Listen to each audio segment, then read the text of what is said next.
welcome to OSG Live, where we inspire you to fall in love with your business. Get set to join your hosts, Tanya, Becky, Kylene, and Aaron for your weekly motivation. It's time to share your wins, express gratitude, and choose positive changes. Jump into the comments and share your thoughts with the rest of the OSG community. Coming up, OSG Wellness Super Tools to nourish your mind and body, small business success gems to uncover hidden gems of business excellence, and the uncommon mindset to challenge the status quo. Your journey to success and happiness starts now. Good morning, everybody. I hope everybody is having a great Wednesday so far, day before Thanksgiving. And we're here to give you a great show. We're missing one of our Fab Four today. Sickness has been rampant through all of us, and I can't be blamed because it can't go through the... Very true. I'm Tanya Doyscher from Gracie B. Doodle Designs, and I want to know what you choose today. Awesome. And I'm Kylene Montgomery with Rise, Shine, Smile. And I'm Aaron Montgomery with our Success Group, and we are here to inspire you to fall in love with your business. And we've got a couple of fine gentlemen checking in already bright and early this morning here. So, Darren, good morning to you. Thanks for being here. Good morning. And Chuck, good morning to you as well. So, good morning to you both. Yeah, and get out there and share with your friends. I know it's early, and I know people are like, oh, it's the day before Thanksgiving, a little break. But, no reason not to get going, get motivated, have a successful... Because after we all have the turkey coma or whatever it is that we eat, right? Yeah. Then we need to get after it because it's Black Friday, Small Business Saturday, Cyber Monday. So, and then Michelle waking up early. Good morning, Michelle. Hi, Michelle. Yeah. All right. Well, where do we start here, Kylene? Well, let's start with some gratitude. So we want to start with gratitude because gratitude is our superpower. When we're in a state of gratitude, we're in a state of abundance, and we start really appreciating all the amazing things around us that we have to appreciate and be grateful for in our life. We raise our vibration for more positive emotions and feelings that occur inside of us. And then with that vibration higher, we start attracting more good things to us. And so we want to bring as much positivity as we can today to our show and to all of you. So we're going to start with some gratitude. Today, I am very grateful that our good friends from South Carolina are here with us this week to celebrate Thanksgiving. Indeed. Tanya, what about you? What are you grateful for today? Boy, I have been practicing gratitude like no one's business because the last few weeks have been rough. Today, I'm most grateful for a doctor who listens to me. COVID knocked me down, but I knew there was some other stuff going on. So she got me on some meds to take care of all the other stuff that happened after COVID. Good. Yeah. That's awesome. Yeah. All right. Well, Chuck here says, I choose thankfulness. And that's awesome. Yeah. Chuck, let us know what you're thankful for. That's really cool. I my gratitude is around having our friends here. It's always a great time to have them around. We were talking about this the other night. We even though maybe it's a year between seeing each other, we've even got a few years between seeing each other, and it feels like we just get right back into it. And we ditch the small talk and we just get into like real conversations that are deep, and we're not afraid to call each other out. And we talked our friend Liz into quitting her job. So now, we're working on Kylene here, but, and then, here we go. Michelle shared. Go ahead, Kylene. Today, I am grateful for a good conversation with my mom. Oh, that's awesome. Yeah. Happy to hear that. Yep. This time of year too, that's so important. So good on you I know, Michelle, you've been a catalyst to work on that. So good job for you. Yep. Awesome. All right. Well, I know we're down a Fab Four member here, but we still have plenty of great information for you today. Should we jump into the wellness toolbox here? Yep. Let's do it. Ready. Here we go.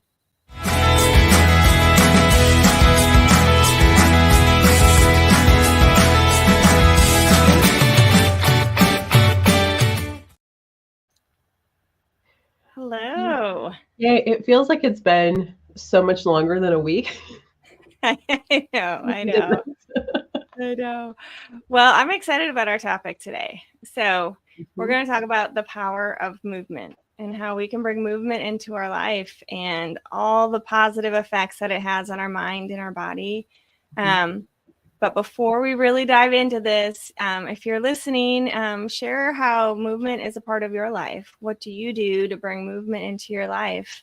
Tanya, how about you? What do you do for movement?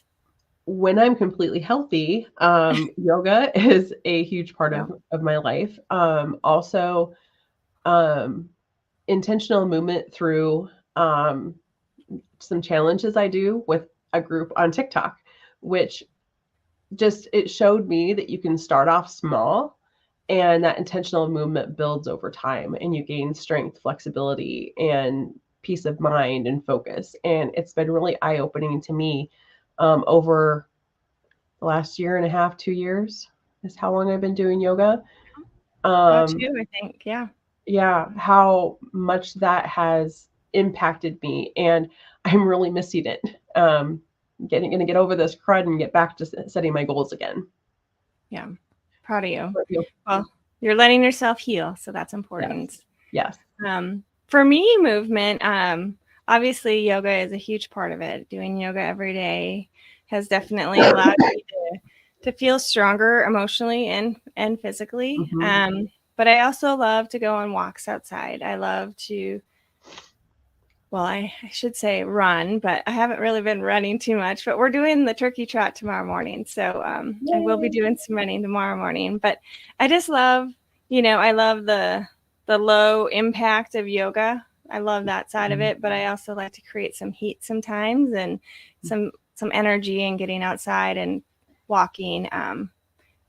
Just being outside too, and with movement is really powerful. So for me, that's how movement impacts my life. And I find I show up a better version of me after I do it. So I completely agree. I went to Vegas on my trip with the intention of coming back and getting right back to the gym and yoga and all the things. And it actually was really hard on me mentally to not be able to do that. So now I'm restructuring those goals and going to get back to it. Next week, I'm going to give myself a few more days because it's not going to do me good to backslide. So yeah. Good for you. Yeah. Listening to your body. I like it. Yes. That's been another hard lesson in life. All these hard things at 52 years old. So let's talk about why movement's important. Movement will release endorphins and help to relieve stress. And we all have stress, especially this time of year when we have deadlines and illnesses going around and all the things. It helps emotions to move through our bodies. I know that if I'm upset or something, I will go for a walk or I will go lock myself in my room and do some yoga or some breathing or something. And it does really help get that through and processed. It provides an outlet for self-expression, and it strengthens our connection to our bodies and minds. Yeah, bodies and mind. Yep, that harmony right there. Yeah. Physical movement is just, it has, obviously, I think we all know physical movement is important, right? But what we're trying to do is share with you guys is to be intentional about it. Just give you a gentle reminder of why it is so important and how it has all these positive effects on us as people, for our business, for our family. We just show up the best version. Like I said, we fill our cup up and then we can give to others. And movement is part of that, filling that cup up. With physical movement, obviously you have better cardiovascular health. Weight management is a huge part. And then just stronger muscles and bones and all of that. Activities like weight training and yoga and all of that strengthens our muscles and our bones, which is really important as we age. And osteoporosis could occur. You just become more fragile, and just working on your overall balance is really important to help reduce any injuries if you were to fall or whatever it might be. It's just really important to incorporate movement in your daily activities. Intentional movement is any movement that's for a set period of time. And it doesn't have to be an hour at the gym. That's what I used to think all the time is, oh my gosh, I have to go to the gym for an hour. And it was just like this Eeyore moment. It's like I didn't want to do it. But I get to move my body, and I can do that for 5 minutes. And this whole 5-minute things from last week has just been incredible. I've been doing it, to at least accomplish something at home. But, starting at 5 minutes to do something that you're not accustomed to, things like that, it builds over time. And then pretty soon that you're doing a tree in yoga, and you were never able to keep your balance like that, and you can celebrate those wins. And so it just compounds all the positive things as you move through life. So it doesn't have to be this big chore. Set some little goals, and when you crush those, you'll feel so great. Like, oh my gosh, I did that. Yep. Yeah, it does wonders for our mood, right? We feel accomplished. I was actually talking last night about, there's a different style of yoga. It's called Bikram yoga. So essentially people know it as hot yoga. And it's very intense in this hot room, and the humidity is high. So it's not for everyone, but I always love to go because when I left, I felt like, I don't know, like I ran a marathon. Like I just felt so accomplished. But what I found is I get that same feeling after I practice gentle yoga or after I go for just a short, quick walk. It just, I get that same effect. Like you said, it releases those endorphins, it boosts our mood, and just creates more of the positive feelings for ourselves. Absolutely. And even you can incorporate intentional movement during your day at work. Like if you're pressing shirts or if you're doing something, you can get some stretching in. I get made fun of here all the time. What are you doing? I'm doing a forward fold. I'm just going to be over here hanging out a little bit. And it helps. It helps to relieve the back stress and things like that. Yep. That's a perfect example of how like just a few minutes at a time, being intentional with it. That's a perfect opportunity for you right there. Just to be intentional, strengthen your body, and while you're doing something else. It's a great example of that. It's a good thing to multitask. Yeah, for sure. So along with that, it has the emotional well-being benefits. It has the mental health well-being. Did you want to talk a little bit about the mental health aspects of it? Absolutely. I know I mentioned earlier stress reduction. The physical activity increases the production of those endorphins, and it's the body's natural mood lifter. Won't replace medication for some people, but it definitely helps. And if you're doing it intentionally and practicing it over time, you find that you're not having as many issues maybe, and that you can maybe let things roll off your back a little bit easier. I know that that's been my experience. Improved mood and mental health, kind of just what I just said. It can alleviate symptoms of depression. Words are hard today. Symptoms of depression and anxiety for overall better mental health, which is really good. And it also improves your cognitive function.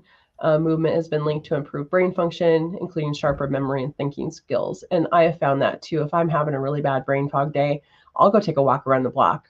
Or if it's nasty weather, I'll go walk through our store because our store is really long. I can go down the stairs, back up, and kind of do a couple laps. And then I'm like, okay, I can think again now. So that's been really huge for me.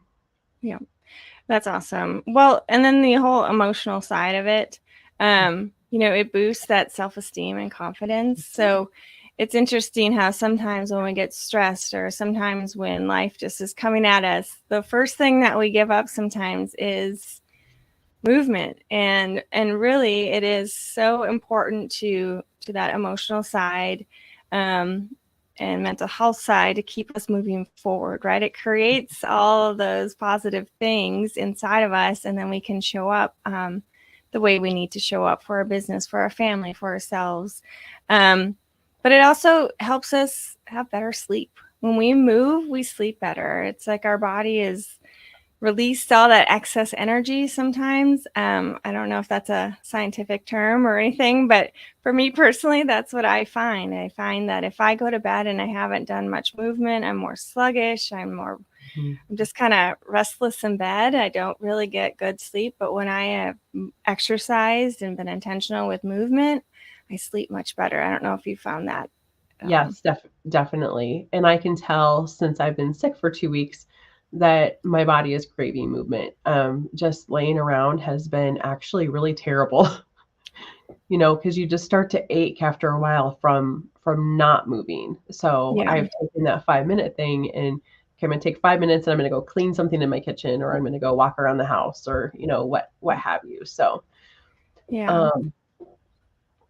It can also enhance your creativity. And I found this too. My mind gets more open, and so it can stimulate creative thinking. And so if I'm having a day where I'm having trouble designing something or need to think about something, I'll also go for a quick walk or go do some yoga or something like that, and then get back to it. And it tends to be like an opener of sorts. Yes. Yeah, I agree. It looks like we might have some comments here, and I apologize for missing that. Chuck wrote, I am thankful for weather here in Florida and health. Oh, Okay. love that. And Michelle wrote, movement helps my mental health and keeps my body stretched. I love that. Yep. Mm-hmm. Yep. So true. And then, oh, good morning. All right. So just to summarize all this, there are tools out there that we can use to help keep us on track, help us, just a gentle reminder of where we're at. It doesn't mean, it's not a tool to you have to follow it 100% of the time. And it's a tool to keep you reminded. It's like the choose board, right? It's just a gentle reminder to keep you on track of your movement. And so we just wanted to highlight a few that we came across and some research. So I know I haven't used all of them. I don't know about you, Tanya, but I haven't used some of them. But I know for me, Fitbit app has been really good for me, just to keep track of my steps throughout the day. Do you have a favorite? I use my Apple Watch. Jay got me one last year for Christmas/Mother's Day, and it's been a game changer for me because I have the reminder on my wrist and on my phone, and I can see where I'm at, in a day with even just how much I stand. I'm like, okay, yep, I need to kick it up a notch, or boy, I'm doing really good today, that type of thing. But other ones that I found, and I haven't used all these either. You mentioned MyFitnessPal. Map My Fitness is another one. It's powered by Under Armour. It lets you map your workouts, which is kind of nice for some people to actually see how far they're going. It uses GPS. One I haven't heard of is Strava. It's popular among cyclists and runners, which I'm neither, but it also uses GPS to track your activities and performance. So. Yeah, some of the other ones, obviously I talked about Fitbit. There's the Google Fit. I haven't used that one. Nike Training Club, Runkeeper, and then Endomondo. Is that what it's called? That's more of a social fitness network that helps you track your workouts using GPS again. Helps you connect with your friends while you're doing it. And you can do that with Fitbit app too, as well. In addition to apps, you can also get together with a group. Michelle does challenges for us and puts together a nice tracker every month. And it's nice to be able to check in with a group. I do that. And I also belong to a group on TikTok called MOBA. It's Master of Badassery. Love it. And that encompasses, it's like a mindset for life.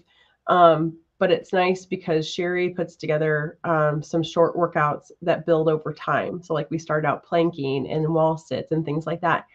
And for me, being someone who went from being very sedentary and very obese, to be able to have those accomplishments in small intentional doses has been really incredible. So there are resources that don't involve a lot of expense. You can be social with it, and it can just improve everything. Kind of like gratitude, it's almost a superpower. You have control over your physical and mental well-being by doing good things for your body. I love it. Well, that was an awesome summary to kind of wrap all this up. You just summarized it perfectly. Wellness, encompasses so many different parts of our life, and movement is one of those big parts.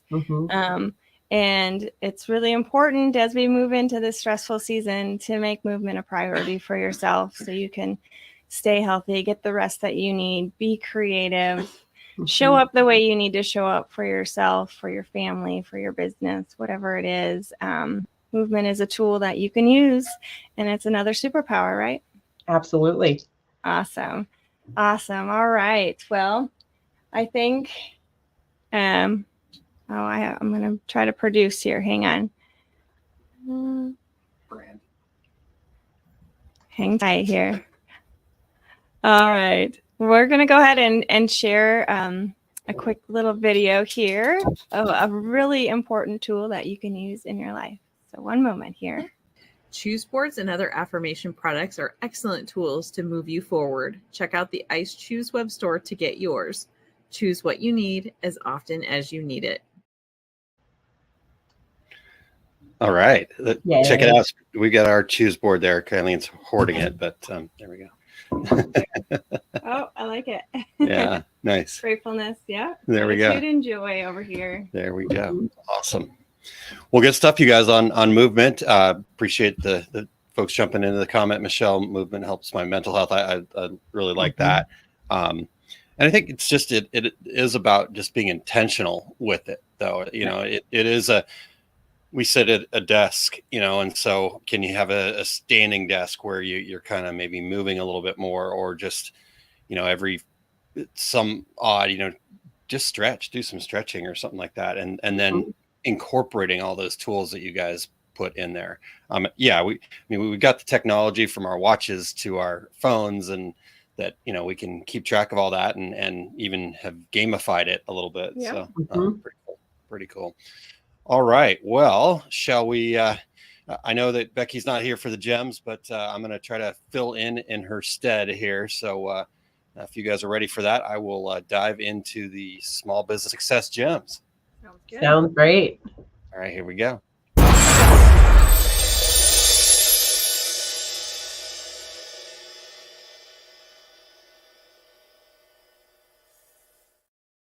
Right, everyone. I am going to just real quickly here, we got a little bit of a gem. In fact, I'm going to fix the microphone a little bit so you can, shorty over there. So, all right. Well, the gem for today I want to share with you guys is about scorekeeping, right? If you've followed the way that our success group likes to build businesses, we want to have a foundation, right? So we start with a purpose. We have the desires, our goals, right? We have all the tools to then take productive actions. And from there, we need to understand what's going on. So for me, I call it keeping score for success. And we do that so we can manage our actions and really better understand what's working. Scorekeeping helps us build momentum and reinforces the positive actions. That way we're encouraged to do more, just like was talked about in Wellness Toolbox there, right? Where we have all these tools and ways to kind of remind us and keep track of that. Same thing happens with our business. We need to keep score. We need to understand what's working so we can do more of that. And so I've got a little quote here from Kylene and I's mentor, Jack Canfield. And this quote, it says, 3% of people have measurable written goals for their life. Also, 3% of the population owns 90% of the resources of the world. So it's those folks that keep score that tend to be more successful, right? It's our nature as humans to reach for something, to want more resources, right? To control that 90%. That's our nature. And it's honestly how we've become the dominant species on the planet, is because we figured out how to work together to do that, even though we're not directly related. We can work together, but that's built into our human nature. And so as business owners, we want to try to own that, and we want to try to take advantage of that fact. According to a study by Cameron Anderson of the University of California, Berkeley, and John Angus D. Hildreth of Cornell University, it's not that we actually strive for resources, it's that we strive for superiority. We want to be the best. We have this kind of competitive nature inside that a lot of other animals on the planet don't really have. And so again, not trying to say we've got to be over competitive. We've got to be always, trying to win and all that kind of stuff. That's not necessarily the point. Wow, this thing keeps falling there. I'm like, why is this microphone way down here? Can they even hear me? All right. Well, hopefully you guys can hear me there.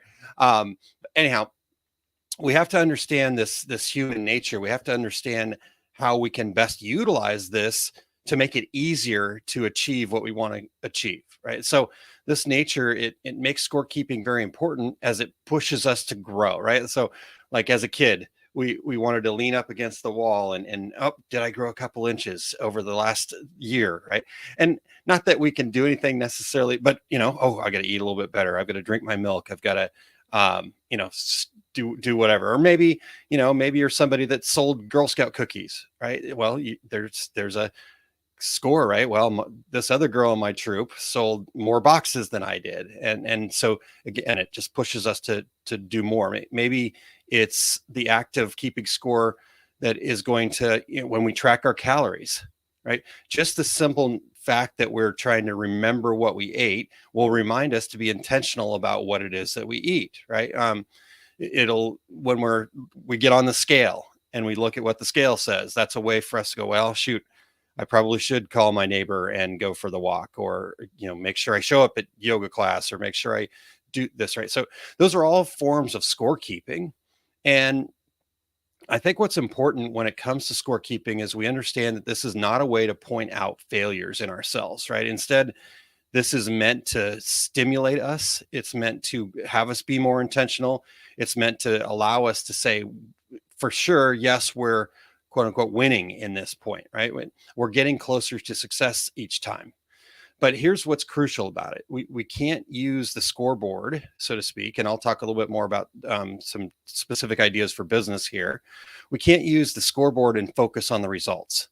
It has nothing to do with the results, right? It has everything to do about understanding what's working and having actual data that helps us say, yes, it's working. And again, when I say data, I'm not talking about having to be some data scientist. I'm saying, does the scale go down a pound? Does your body feel a little bit better? And can you rate that on a scale of 1 to 10 and track that each day and see what the trends are? So that way, hey, when I eat this, or when I don't do this, or what, blah, blah, blah, I didn't feel so great. I was not a 10 that day. But when I got my movement and I did my yoga, I would choose gratitude, whatever, then I feel better that day. So that's the keeping score. It's about finding what's working so you can do more of that. And then also it allows us an opportunity to go, well, that didn't really work, so let's let that go.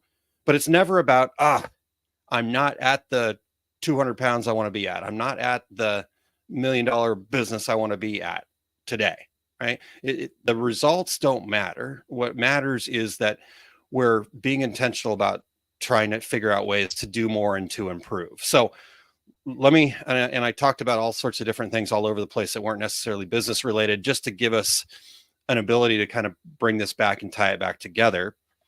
So for a business, then it's really important to go back to our foundation, understand what our purpose is, understand what our goals are, because from there, then I can figure out what the scoreboard is, so to speak, that I need to be creating for my business. You'll hear other business coaches and people call them KPIs, key performance indicators. We can make all sorts of complicated words, but the reality is, how are you measuring if you're being successful or not, right? And for a lot of people, the easily quantifiable number is how much money you're making. Now, I tend to want to stray away from that, because sometimes when we're focused so much on the money, it's hard to stay out of the results, right? Because we have to have a scoreboard that keeps us moving forward. So maybe it's more like, how many people am I impacting? How many fundraiser programs am I doing? How many new customers am I getting feedback from? Or, just so we can come up, but we got to find a metric that works for us. And so that metric has to then tie back into our reason. So my number one strength is significance and figuring out how I can make an impact and being inspiring, right? And so it's not about creating $1 million a year business, $1 billion a year business, or whatever. It's about how many people can I impact? So my big goal is I want to make sure that I'm impacting X number of people. And right now, the first milestone or kind of heading down the goal is 1,597 people. I want to make an impact on them. But then I had to figure out, okay, what does that impact mean? Specifically, like what really is that, right? Because I think that's the other challenge that we create for ourselves is we go, okay, cool, this is what I'm doing, but we don't have any real clarity on what it actually means, right? And so for me, if people are in a mastermind program with me, I feel like I can impact them. So there's one check on the scoreboard, right? We're building a Fundamentals of Business Success workshop right now that'll be coming soon. So stay tuned. I can't give you a whole lot of details yet, but stay tuned. Early 2024, that'll be coming to you, right? And so there's another way we know that if people go through that, we can make an impact, right? If somebody's actually reached out and said and have a written testimonial that says you've made an impact on me, there we go. There's another check. So that's the scoreboard.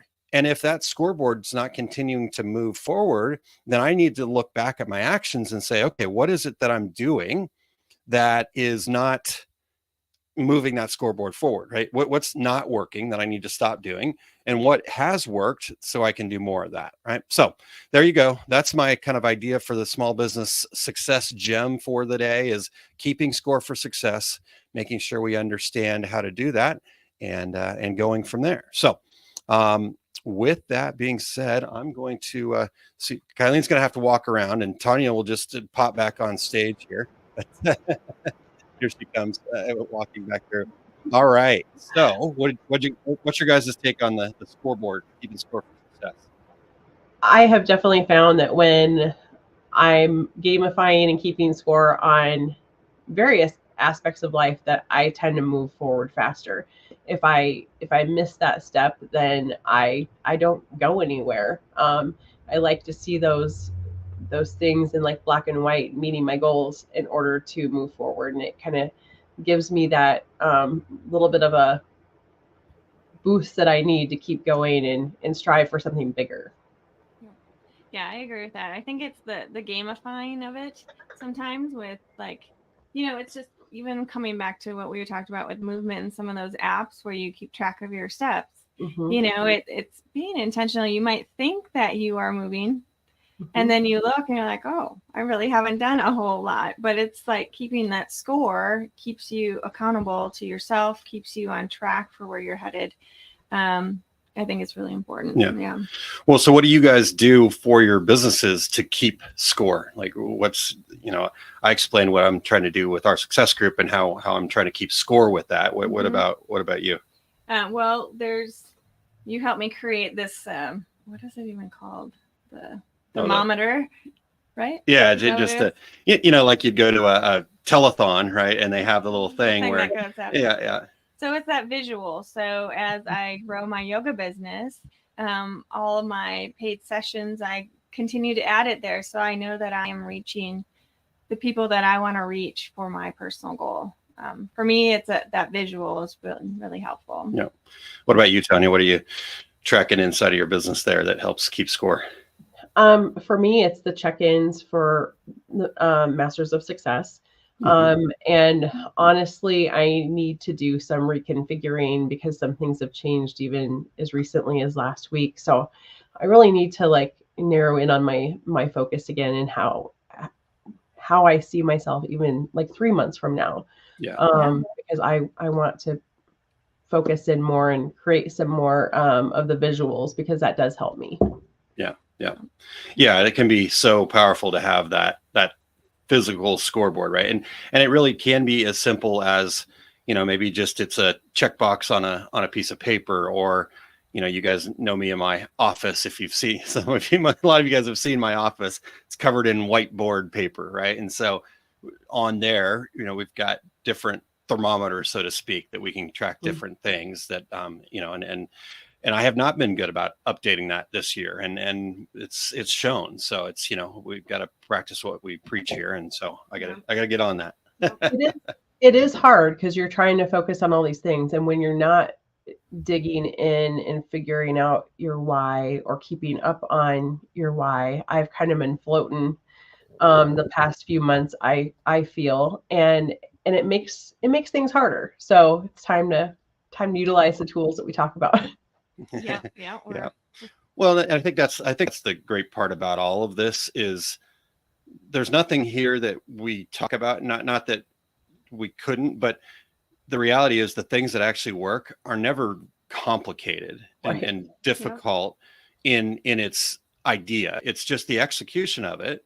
But here's the other good part is that even if we don't do everything all the time, we're still moving in a forward direction. And sometimes that might be slower because we're dealing with a sickness. Sometimes that might be faster because we're really inspired and things are going well. And so again, letting go of the results of it and just saying, okay, what works for me?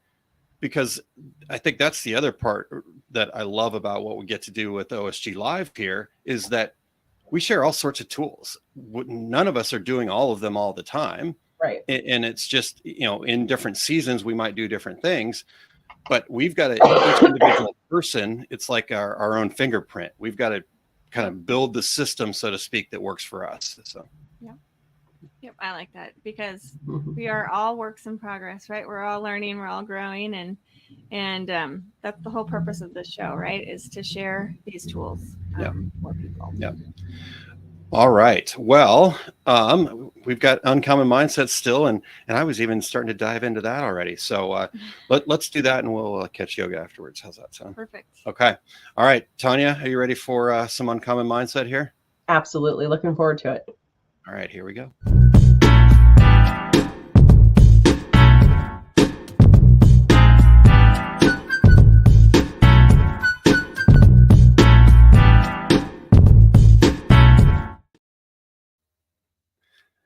All right. Well, welcome back. I still have Kylene here. So thank you for being here and trying not to step on your toe at the same time. Yep. So today is part 3. It worked out that we're in the same room because we were wrapping up this segment that we've been doing about the entrepreneurial mindset. And this is part 3. And our goal today is to wrap this up with some strategies that you can operate from that entrepreneurial mindset with.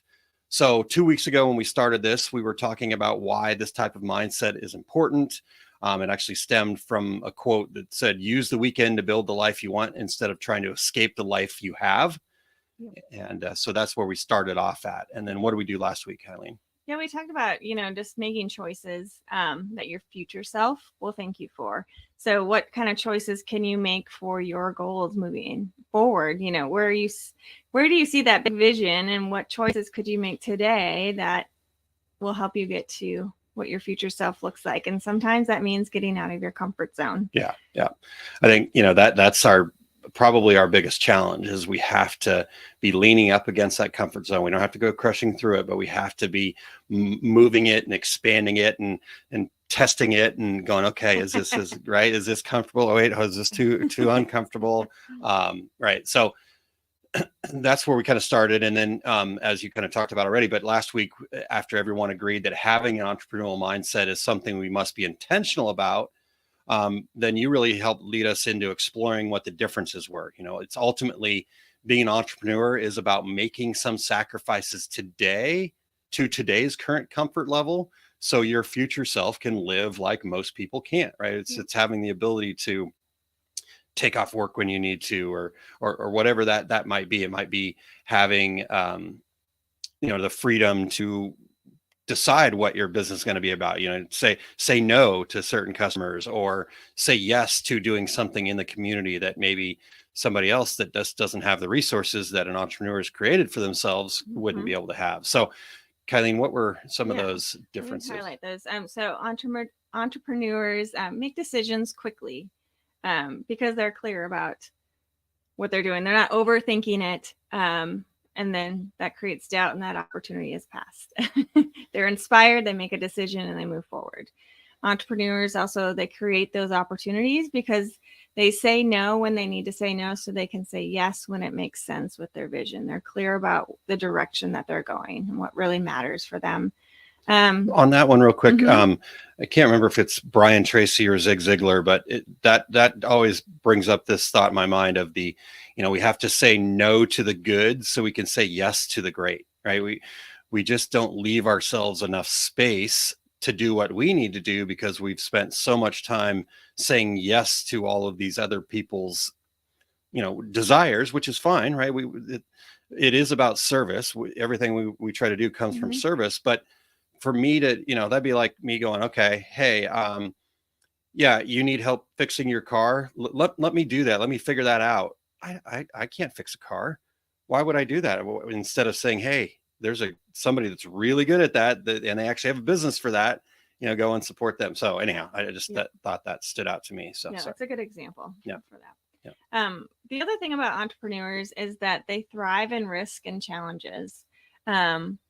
I think that's a really important one here because, as we all know, having your own business creates challenges. You do have to bet on yourself. You do have to truly believe in what you're doing. So you do have to take some risks and not shy away from that.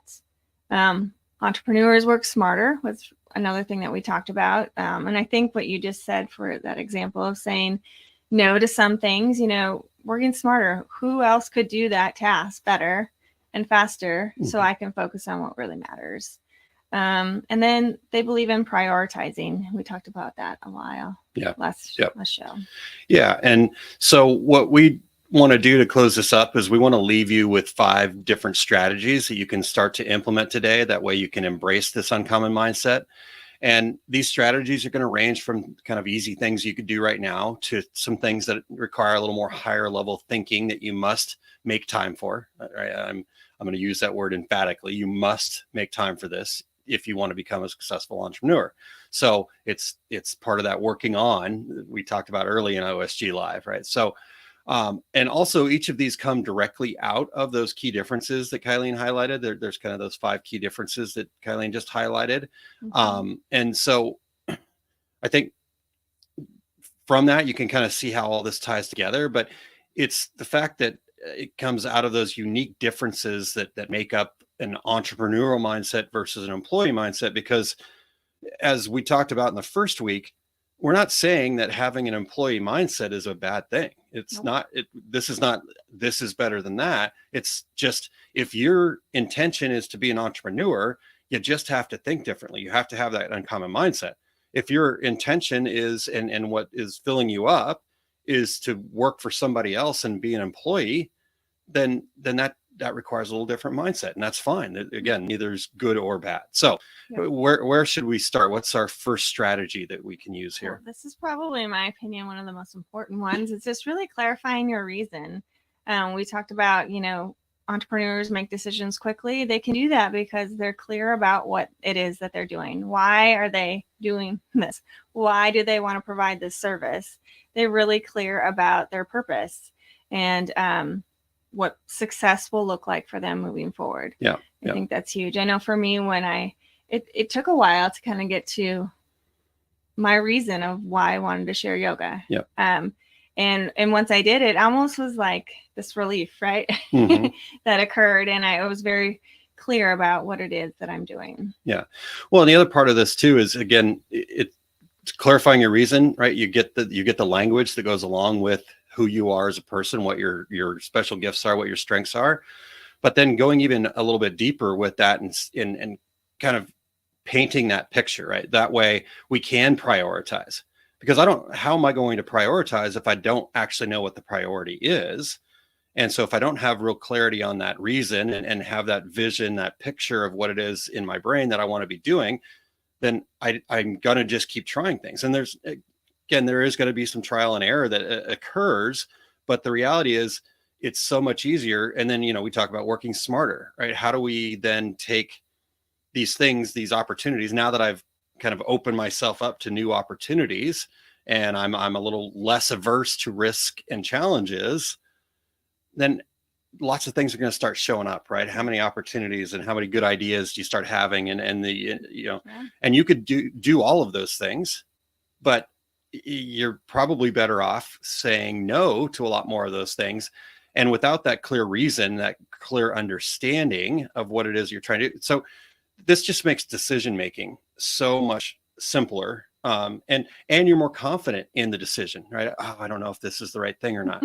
Well, if it aligns with your reason, then do it, and do it with all your heart and soul. If it doesn't, then say no and be okay with that, So we'll talk a little bit more about that. But let me see. We've got a comment here. Okay. Michelle says, I have to prioritize every day. Fear and risk are hard for me to shake off in my mind. So I get it all. Sorry, I couldn't read around the corner there. All right. So, but having that clarity, right? So how does that kind of feel for you? I mean, I think it's huge. It is being able to be confident and letting go instead of being everything to everyone. You really truly know that path that you're on and what makes sense and is meaningful. So for me, clarifying your reason is huge. Yeah. Okay. So we've got a lot to get through here, and I want to make sure we cover it all today. But number 2 is learn to say no. And, we talked about that, right? We in fact had a discussion in our mastermind call yesterday about the fact that, a lot of times entrepreneurs are people pleasers, right? We become entrepreneurs because we see a need in the marketplace, and we want to go take care of other people where we don't feel like they're being taken care of in a way that we can do, right? And so it's just natural that we're people pleasers, and we do come from a service heart, but we have to be recovering people pleasers, because as straight people pleasers, we just, again, go with what they want, go with what, and we're never actually sharing of our true selves, right? And so I know for me, I will eternally be a recovering people pleaser, right? So we have to embrace the fact that by saying yes to everything, you're actually doing people a disservice, and those that you think you're serving by saying yes to them, right? You're not giving them or anyone your full ability. And when you take on something you should have said no to, right? And so an entrepreneur realizes that saying no is a skill that they must learn and work on and hone and practice and figure out what works for them. There's lots of different strategies to say no. We talked about the other night with our friends, the DARE program that you guys have heard me talk about it, the sandwich program, positive, negative, positive, and Kylene, I like you. No, I don't do drugs. But we can still be friends, right? And so that's that positive. Kylene's not asking me to do drugs, by the way. I'm just kidding. But anyhow, the reality is, an entrepreneur realizes that that's something that they must work on and learn to say no, and it's a strategy they have to implement daily, really. And so I think the easiest way to start implementing that is to stop talking, right? No is a complete sentence. Kylene, can you do this? Can you just say no? No. And that's it. Yep. Right. And it's super hard because we want to explain ourselves. We want to say why stop. Just say no. All right. So that's number 2. What about number 3, Kylene? Take action. So when faced with a decision, just take a small step. Stop being, you can't be told what to do when you're an entrepreneur. This is your business. This is your passion. You just have to take that action, take that first step, learn from it. If you didn't get the outcome that you wanted, you can learn from it, adjust, and then take that next small step after you adjusted. Do something and then learn and go forward again. Yeah. So I've borrowed this from my friend Eric Campbell, but and I'm pretty sure he's borrowed it from somewhere else too. But the whole concept is you can't steer a parked car. Right? If you think about that, if you're sitting there in your driveway, you can turn the wheel all you want, but it's not going anywhere. Yep. Right. And so we have to move the car. We have to, we don't have to go 0 to 100. We just have to start slightly moving the car, and then we can make course corrections and adjustments that'll actually move the car. And so the same thing happens with our businesses. Like Kylene said, as an entrepreneur, you can't wait to be told what to do. Yes, you might want to gather some perspectives. Like, for example, we do the mastermind calls. Tanya's in the mastermind, as well as Becky and Michelle, who's tuned in here, right? Yes, we might want to hold a hard decision until we have a chance to sit down with our mastermind group and ask, hey, what are your guys' perspectives on this? But the intention of that is not for me to go, okay, Kylene, what should I do? And then you say, well, you just do this, this, and this. And I go, okay, Kylene told me to do it. And because we do that because that takes us off the hook. So when it doesn't work out, well, Kylene told me to do it, so it's her fault, right? But the reality is, we know as business owners, we're 100% responsible. Yep. So I can take Kylene's feedback, I can integrate that into my reason, right? And I can go, okay, cool, I can do it this way, but we have to take action. So Yep. what's an example of a way that you're taking action right now? Oh man. Well, just with the mastermind group, setting our goals every week. It helps me do something big, and then every day we check in, or at least 3 times a week. I think I missed yesterday. You missed a lot of days. I'm being honest. Okay. But it's growing, it's learning. And so I've set a goal. I'm going to be accountable to these amazing people in my mastermind group. And I'm going to take one small step in the next 2 weeks towards accomplishing that goal. Yep. Love it. All right. Well, let's, you've got Michelle here. She says, I quit being everything to everyone. I love that I'm also a recovering people pleaser. So there we go. Yeah. High five, Michelle. Good job. We'll get this. No, but it'll always be, again, it's that balance between a servant's heart and mindset and understanding that there's a difference between that and being a people pleaser. So I think we'll always be recovering. And Tanya says, you aren't the only one, Kylene. So thanks for jumping in there and saving Kylene there. I put her on the spot intentionally. So. Your favorite thing. Just coaching you up here. All right. So number 4 here, and then we're doing good. So number 4, the review cycle mindset is another strategy that we must implement, right? And so some of you may have heard me share about the art of success, this idea about how to take action and how it becomes productive action, because there's one thing to take action and it just is action, right? Sometimes we're just spinning our wheels, but to take productive action, we have to kind of go through this very specific process of have a little bit of a plan, take the action, let that action sink in, right? It's not learn from the action, you just let it sink in, because a lot of times our perspective will say, hey, this action was bad, this action was good. We, as humans, we want to label everything so we can kind of get it in its little pretty box. But the reality is, a lot of times, some of the things that if we think about hindsight, right, things that didn't work out, we look back on and go, man, that was the best thing that ever happened to me, right? I hate to say that getting divorced was one of the best things that ever happened to me, but I would not have Kylene in my life if that wasn't true, right? And again, nothing against my ex-wife's awesome. So I've been super lucky throughout my life. But the reality is, if I would have just labeled that in that moment and gone with that, it's the same thing with our business, right? We didn't get that job. We didn't get that. Like, we had a conversation about this in the mastermind yesterday about, how do you spend all this time working on a quote and then they go somewhere else, and how do you deal with that frustration? And part of that is to understand that probably wasn't the right customer for you. So now next time they come back, you just say, no, I'm not going to quote this. And then they go, what?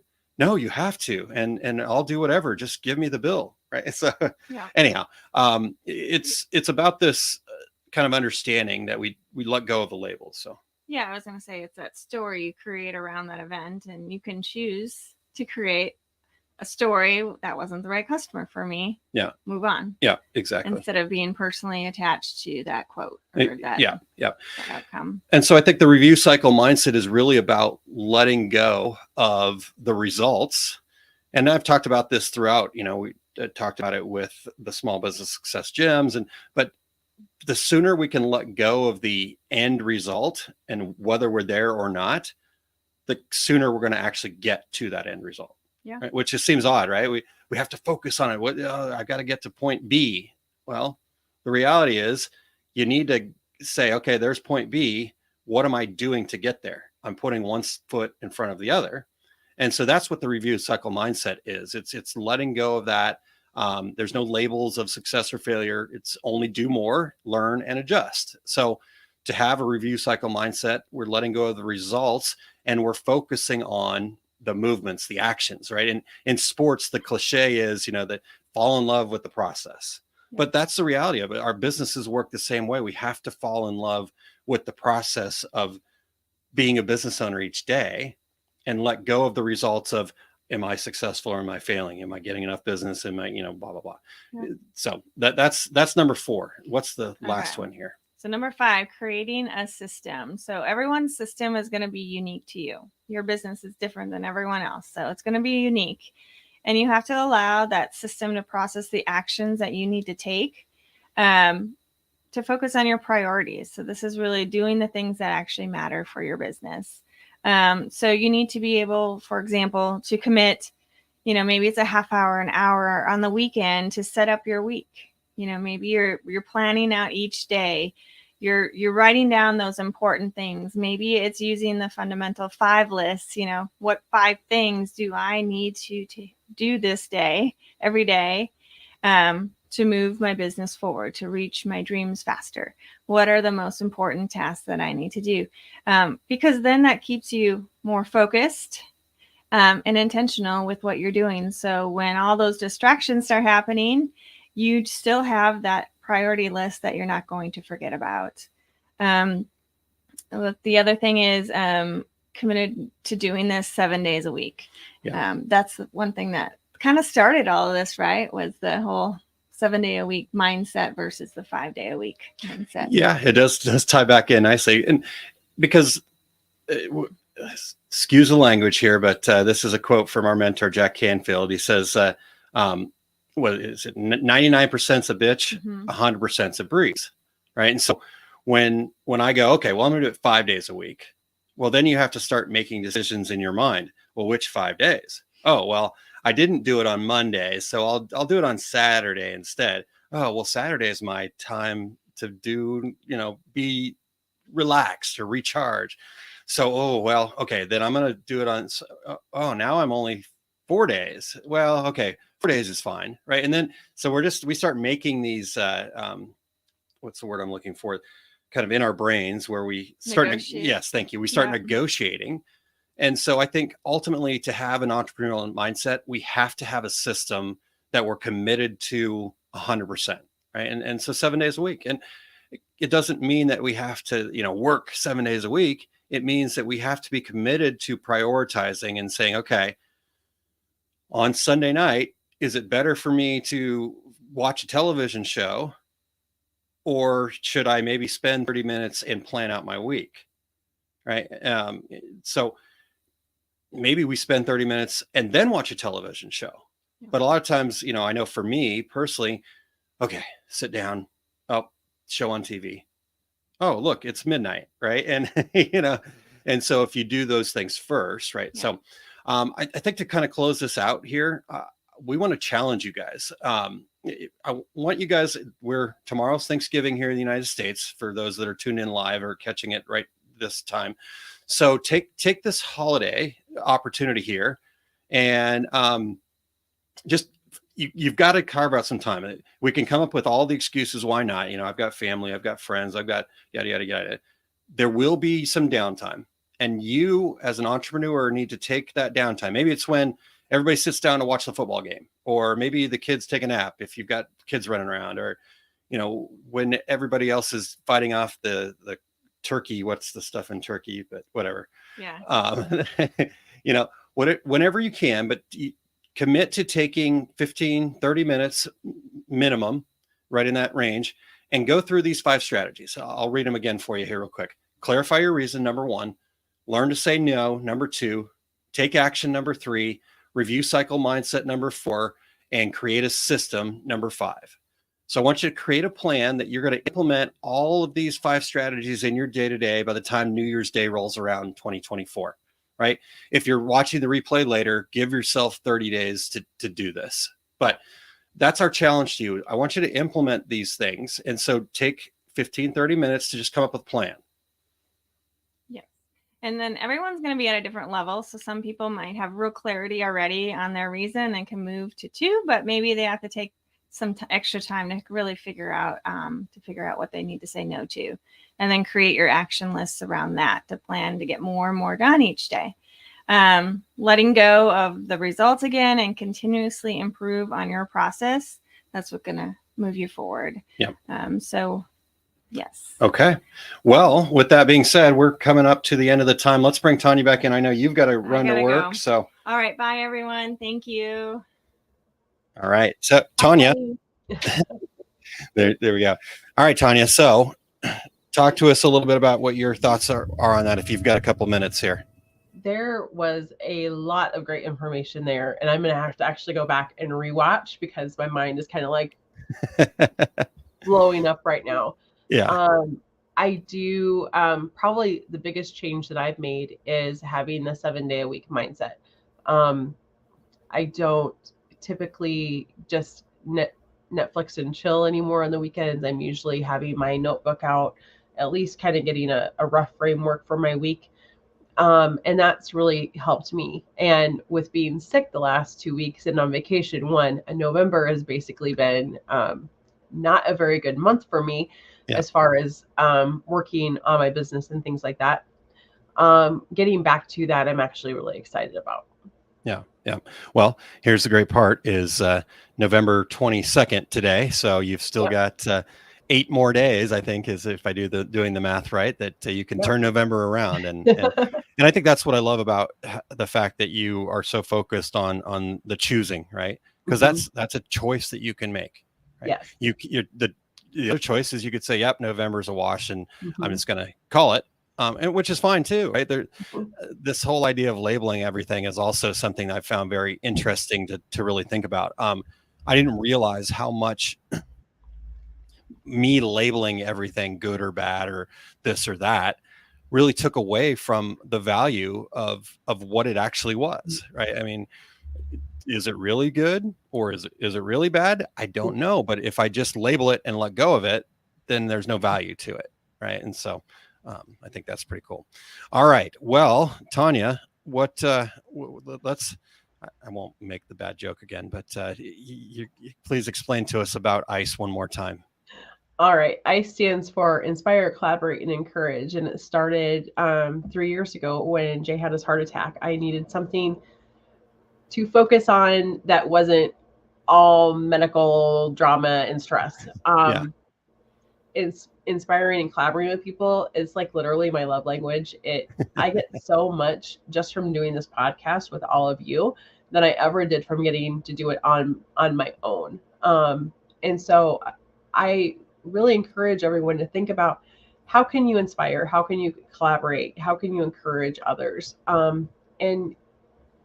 and practice that. See what you can accomplish. Write it down. Choose one thing that you want to accomplish, and then see how you're doing with that in a week. Yeah. And with that came choose. So choose what you need as often as you need it.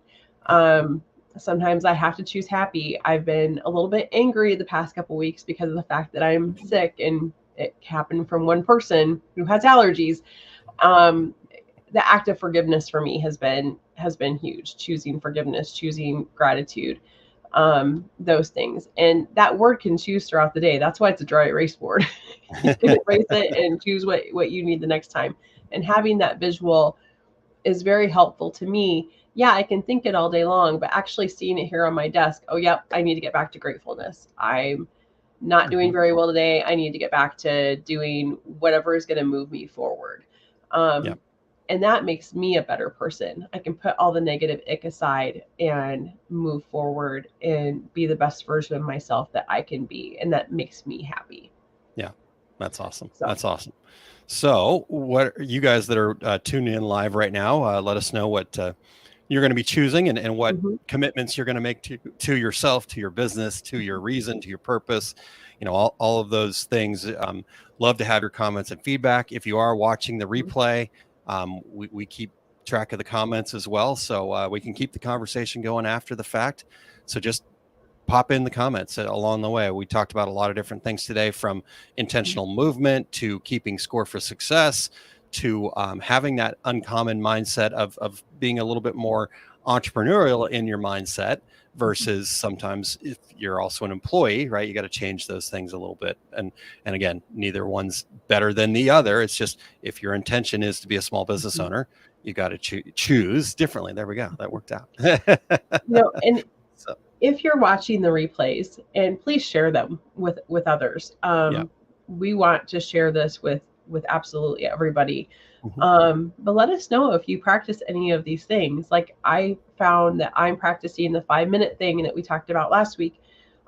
in various areas of my life. If I, getting over being really sick, if I could just get up and do something for 5 minutes, it made me feel really accomplished and not so like down in the dumps and feeling sorry for myself that I've been so sick. Share those things with us. We'd love to hear them. If there's one thing that you want us to explore, let us know that too. We're all about giving you what you want and helping you all out. Yeah, definitely. Awesome. All right. Well, you guys get out there. Make sure you actually go over to osg.link/ice and check out all of the cool stuff that Tanya's got over there.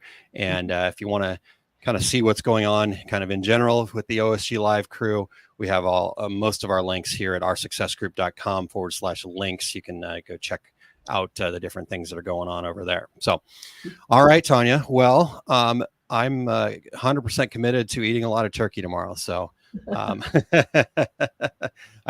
glad that I know we talked before the show that you're going to get an opportunity to maybe just rest and relax. So hopefully that makes a great Thanksgiving for you too. Yeah. And that's another thing of not having things that you have to do, like, travel for Thanksgiving. It's okay to do what you need to do. And if that means staying home and having a rotisserie chicken instead of making a big meal because you've been sick, that's okay. I think we put a lot of pressure on ourselves to do what's expected of us. And having an entrepreneurial mindset, you don't have to meet any of those things. And it's okay. Yeah. The people that, truly are meant to be in your life, they're not going to care if you choose to do something that's better for you. In fact, they want you to do that, and they're going to show up, and you'll know it'll make that a lot easier to figure out who needs to be in your life, right? That top 5. Yes, absolutely. So, Michelle says, I love the choose board. So there you go. There's a great testimonial. The mini ones are now on the web store as well. So we have the like 8.5 by 11 ones, but then we have the 4x6 ones as well. I actually traveled with my 4x6 one. It's in my laptop case, so I don't have an excuse not to use it. There you go. Love it. Good job. All right. Well, Tanya and Kylene, great job. Becky, hopefully you are on the mend already, and we'll look forward to being back next Wednesday morning at 7 a.m. Central Time. So thanks, everybody. Happy Thanksgiving, everyone.